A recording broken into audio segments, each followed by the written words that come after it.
bringing news that matters to you. You're watching the Bahamas Tonight Northern Edition.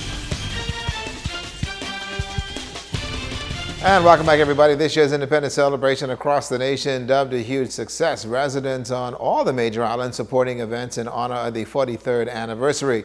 While down of Abaco, our Joan Davis Roll met a young man with an independence miracle story of his own. Of mercy, I'm overwhelmed.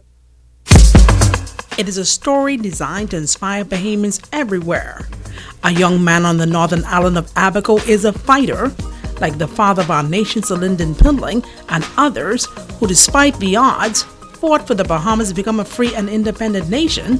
He too has the spirit of a fighter, winning one of the greatest battles of his life. His name, Alcinor McIntosh. I have an amazing testimony. I beat cancer twice, like 15 surgeries with the grace of God on my side, and I'm still standing here today. I wouldn't be here today if it wasn't for God. Like, doctors gave up on me numerous times, and like, it was like, Mr. McIntosh, we don't know what's gonna happen, just wait and see. And I mean, I honestly lost 65 pounds. I was literally down to skin and bones, and to be what I am right now is just, it only could be God.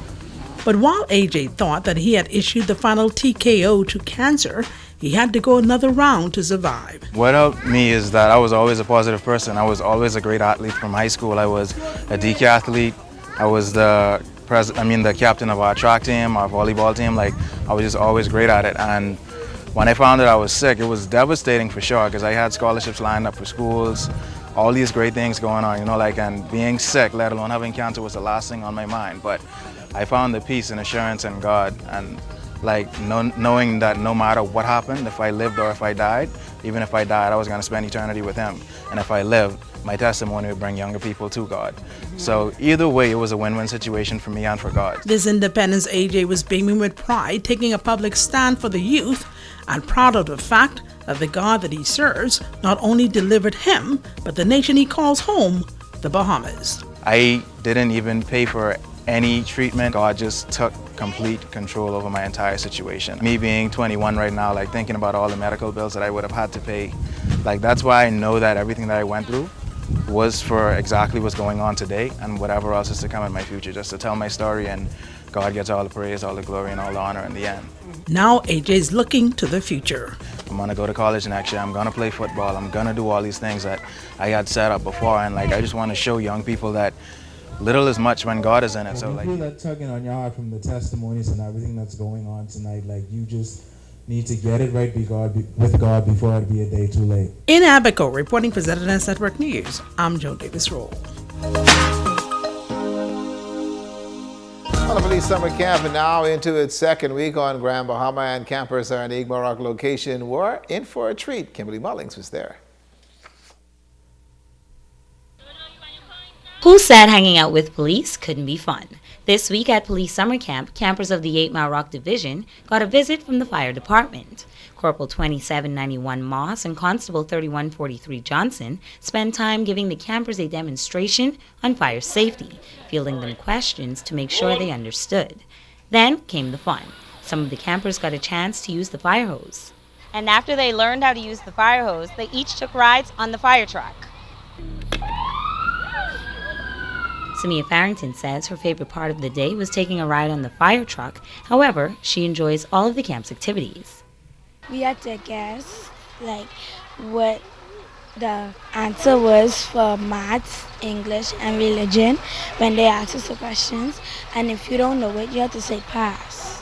One of the 8 Mile Rock Camp's coordinators, Corporal 3181 Natalie Knowles, says the children are having an excellent time. The kids was involved in a lot of sporting events. Also art and craft.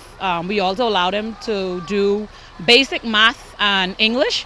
Also, we had drills and folding of the flag. She added that the camp is beneficial for students and police officers alike. It strengthens their relationship with one another. When they first came here, a lot of them had that in mind, that they came here to get discipline from the camp, and it helped us because then we getting to know the kids in the community. So we trying to groom them while they are at this age, so later down in the future they will not give us any problem because they don't know the basic rule of what the police don't tolerate. With 2 weeks left, Assistant Camp Coordinator for the Northern Bahamas, Inspector Marlon Grant, says there's a lot more in store for camp attendees. We have planned persons to come in to talk about health, talk about the environment.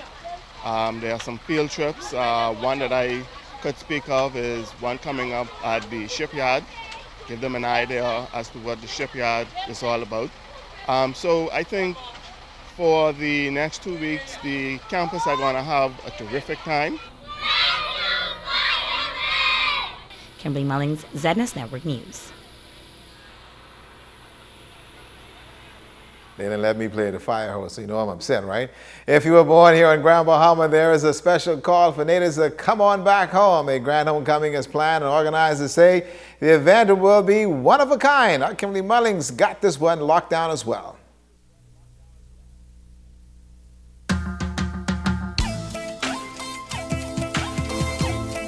Let me start that one, yeah.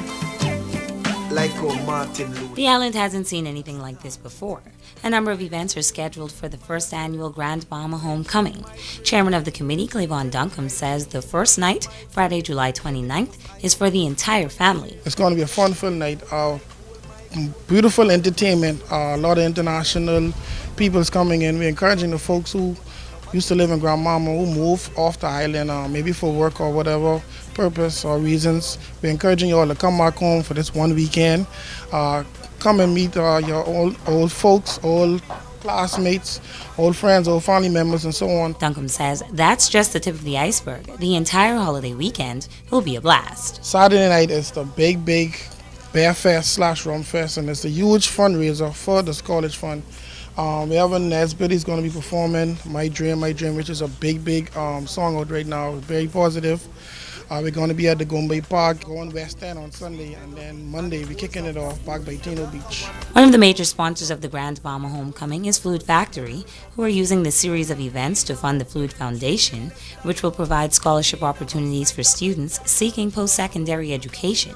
We know about the hardship of persons who willing, having the grades and having the mind frame to want to go to college but need that financial assistance. So what better way to help our young folks than helping them with the finance to go into college and helping them to further their education so they can come back and be prominent people in the community. The organizers admit it wasn't easy getting corporate Grand Bahama to come on board for homecoming. However, they are grateful for the help received from those who believed in their vision. It was hard trying to get people to understand we're trying to do something for the community. Most persons felt like it was a money-making situation, but it's not. Then we had to just get on the phone and call persons who I knew wouldn't give us the hassle, or who knew to come on board and understand what we're trying to do for Freeport, for Grand Bahama, for the community, realizing that it's bigger than just one person, realizing that it's bigger than one company. We all have to come together. That's the only way Grand Bahama can get better. That's the only way we can look out for the youth. Kimberly Mullings, ZNS Network News.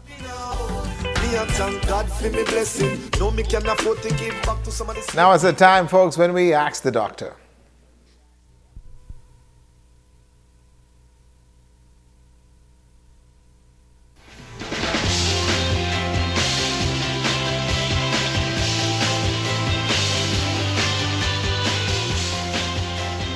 Hi and welcome. Today I'd like to continue our discussion of heat-related conditions. There are 3 of them that can affect us if we are not careful. These include heat cramps, heat exhaustion, and heat stroke. Heat exhaustion may develop suddenly or over time, especially with prolonged periods of exercise. Possible heat exhaustion signs and symptoms include cool, moist skin with goosebumps when in the heat, heavy sweating, faintness, dizziness, fatigue, weak rapid pulse, low blood pressure upon standing, muscle cramps, nausea or headaches. If you think you're experiencing heat exhaustion, stop all activity and rest, move to a cooler place, and drink cool water or a sports drink. Contact your doctor if your signs or symptoms worsen or if they don't improve within 1 hour. Seek immediate medical attention if your body temperature reaches 104 degrees Fahrenheit or higher.